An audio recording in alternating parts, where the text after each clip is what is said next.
Janine and Jericho latest updates.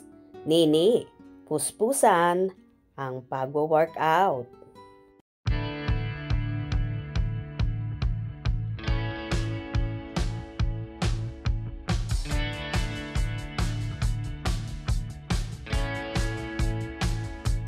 Busy nga ang kapamilya actress na si Janine Gutierrez sa pagwo-workout para sa paparating na show ng Bench PH.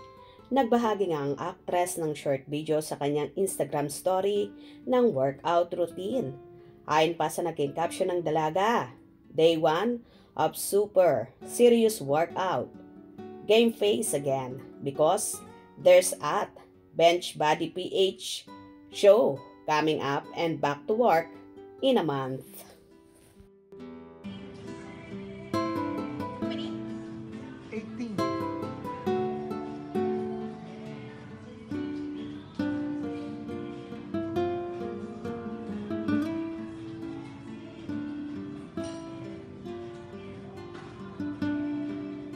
Nine, 10, or you can do 20.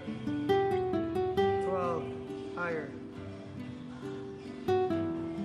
15, almost there. 16, 4 more.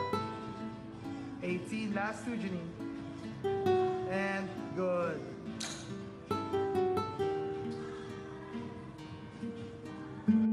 Athlete. 10, 2 more. Other side. Go. Bend your knees a bit. 3, 4.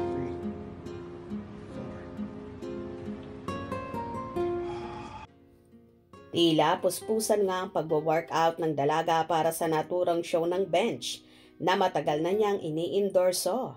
Nagbahagi rin ang actress ng mga larawan ng kanilang movie ang Quantos Mia kung saan ipapalabas sa ilang sinihan sa Pilipinas ngayong darating na January 29, 2025.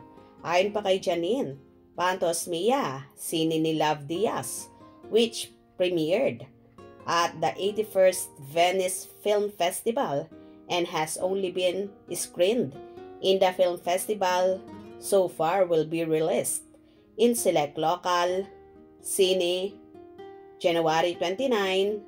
Swipe till the end to see available schedules and locations. So excited to reach more people. Hope you can watch the film.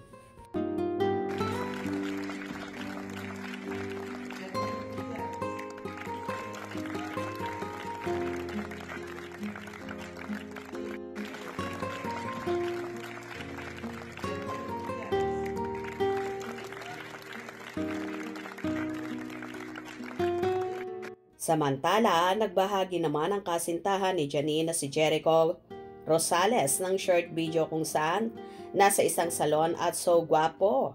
Magpapagupit nga ba si Eko or magpapakulay lang ng buhok? Marami naman lalo ang na-amaze sa actor na tila daw ba ay hindi tumatanda at halata mong totally in love kay Nini.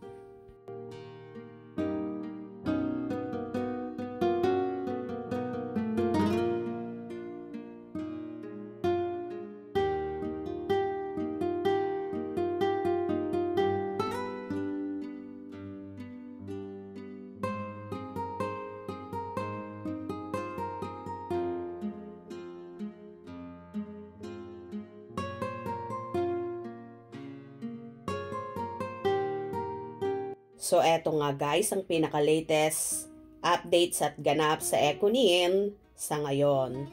Kung nagustuhan nyo ang video na ito, comment down below.